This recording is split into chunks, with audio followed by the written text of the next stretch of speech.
इसलिए बोलते हैं कि हर जगह उंगली करना घातक हो सकता है। क्या कभी अपने संसद भवन में चाहे मनोज भैया हो, चाहे दिनेश भैया हो, चाहे रवि भैया हो, कभी आपने बोलते हुए देखा है कि उन्होंने अपने भोजपुरी भाषा के लिए या भोजपुरी समाज के लिए कोई सवाल उठाया है, कोई भी विषय उठाया है कि नहीं हमारा सिनेमा जिंदा होना चाहिए?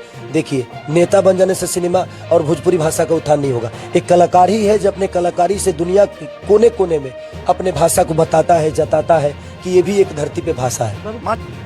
अब देखिए खेसारी लाल यादव जी को, निरहुआ जी को क्या बोल दिए कि आज तक सदन में भोजपुरी भाषा पर उन्होंने बात नहीं रखी। तो चलिए कि उन्होंने बात रखी थी कि नहीं रखी थी, ये वीडियो आप लोग देख के और कमेंट करके जरूर बताइए। माननीय अध्यक्ष जी, कहा जाता है कि भाषा हमारे अस्तित्व का मूल है।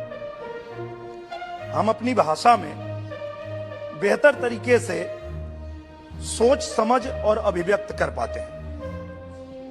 महात्मा गांधी जी ने भी मातृभाषा के प्रति कृतज्ञ होने की बात कही है। इसी भावना के साथ पिछले 5 दशक से करोड़ों भोजपुरी भाषी एक आस लगाए बैठे हैं कि भोजपुरी को संवैधानिक दर्जा मिले, उसे संविधान की 8वीं अनुसूची में शामिल किया जाए। लेकिन भोजपुरी का इंतजार खत्म नहीं। बहुत तकलीफ में हूँ, इतना कि मैं अपने जीवन में इतना तकलीफ कभी नहीं हुआ था। बट कोई नहीं, अगर आप लोग को लगता है कि मैं उस लायक नहीं हूँ तो प्लीज आप लोग बोलिएगा, मैं भोजपुरी छोड़ दूँ।